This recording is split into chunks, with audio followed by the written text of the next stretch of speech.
Hey good people, this is Ahmed Minawa from MinawaTube, and today we're going to talk about how to come to Thailand after the lockdown has been lifted or the flight ban has been lifted. So to come to Thailand, of course, it's not as simple as it used to be. There is the new norm now, and that new norm is very different from what people are used to. A lot of people could just come on like exempted visa, or exempted from getting a visa, or just get visa on arrival, but that's not the case at the moment.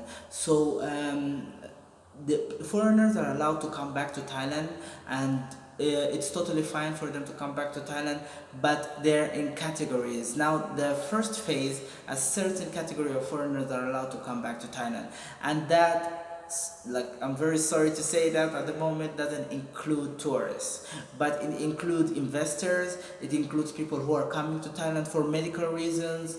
It includes people who are coming to Thailand and they have work permits and they're here working already and their work permit is still valid. And of course it includes also the migrant skilled workers, of course, who come mostly from the neighboring countries. So it doesn't include tourists. And now we're in the first phase of allowing foreigners to come back to the country, and I'm quite certain that the next phase, or the phase after, maximum by the end of this month, will be allowing tourists to come, but under some restrictions.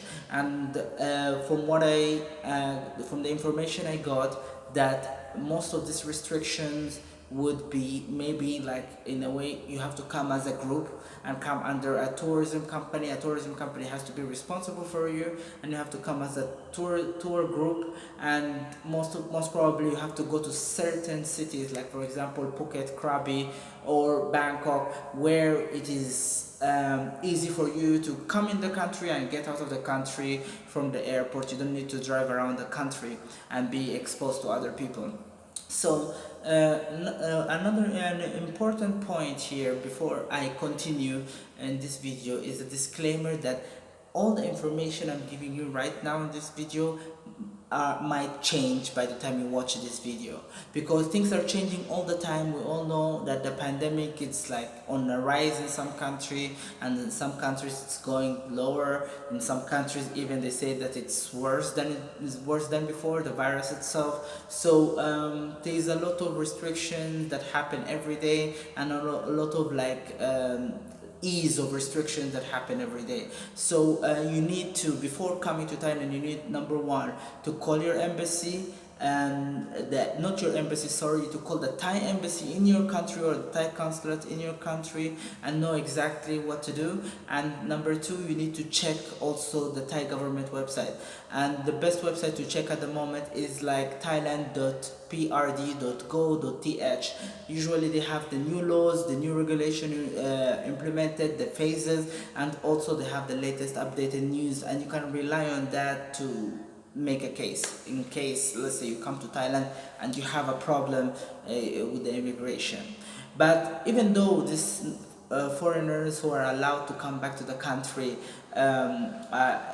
if you're one of these categories, there's still some restriction. It doesn't mean that you just buy a ticket and just come to the country. There are still some things you should fulfill before getting into the country. And one of these things that you should fulfill, that you have to have valid work permit if you're coming to work in Thailand, and also if you're a business or an investor, you have to have also a visa which is valid also, and you have to have health insurance which is worth $100,000. So you have to have that on you all the time. You have to have a checkup that you're coronavirus free within the last 2 to 3 days. I'm not sure exactly, it keeps on shifting, but most probably between the last 2 days. Like let's say if you're traveling after tomorrow, you need to have a test done for you, and you need to get the result of the test today, so you can get into the country. So there is these restrictions and these things that you should fulfill so you can be allowed into the country. So now let's say like you have done everything and you're allowed into the country. There is also a quarantine required for you. So the quarantine is not for everybody. at the moment, like the quarantine is required for, let's say, investors, for people coming to work in Thailand, for skilled labor from the neighboring countries. They have to stay for 14 in a state-owned let's say quarantine facility, and you have to stay there for 14 days. You'll be tested and you will be monitored all the time. But for diplomats and people who are invited by the government, or people who are coming to Thailand, let's say for business, but they're staying in Thailand for less than 14 days, let's say for example they're coming here to do some business for a couple of days or 3 days or something, maybe they own stuff here in Thailand, they own businesses here in Thailand, so they're just coming to check on everything, make sure that everything is okay, and then get out of the country. I think, don't take this from me directly, but what I read, that they are exempted from staying in this quarantine 14-day facility. So there are 4 things that you have to come with when you're coming to Thailand. Let's say you're leaving your country and you're going to come to Thailand. There is 4 things that have to be with you, or they won't even let you get on the plane in your country itself before departing to Thailand. So the first thing you have to have is certificate of entry. Certificate of entry, you get it from the Thai embassy or the Thai consulate in your country of departure. So if you're coming, you have to go and apply for that in the embassy or in the consulate, and it has, when you apply for it, you have to show them a declaration form. There's a declaration form you have to fill up. You have to have a health insurance which is worth $100,000, and that is very important for you to get the certificate of entry. When it's accepted, you're giving that certificate of entry, and then you're good to go. But before you go, you have to also have a copy of your declaration form with you. You have to have at least, let's say 72 hours, but best if it's 48 hours test that you're coronavirus free. And also finally, you have to have a place that you're gonna stay in Thailand for 14 days. The state is gonna recommend for you some places, and you have to choose one of them to stay for 14 days, and you have to pay for them. You're the one paying for those 14-day quarantine, so you have to put that in mind. I hope this video was useful to you, and you know exactly what you need to do in case you want to come to Thailand, and what are the rules and what are the policies. I hope it's all good.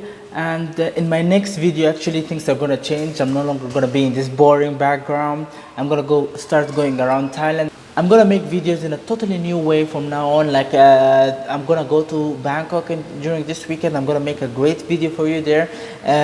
The topic is gonna be very interesting for you, so I'm gonna start making videos moving around Thailand, and I hope it's gonna be more interesting for you. I know this background and everything is already like imprinted in your brain. It's so boring, so it's time to go out, and it's time for me to show you Thailand and other cities in Thailand, of course, other than the capital.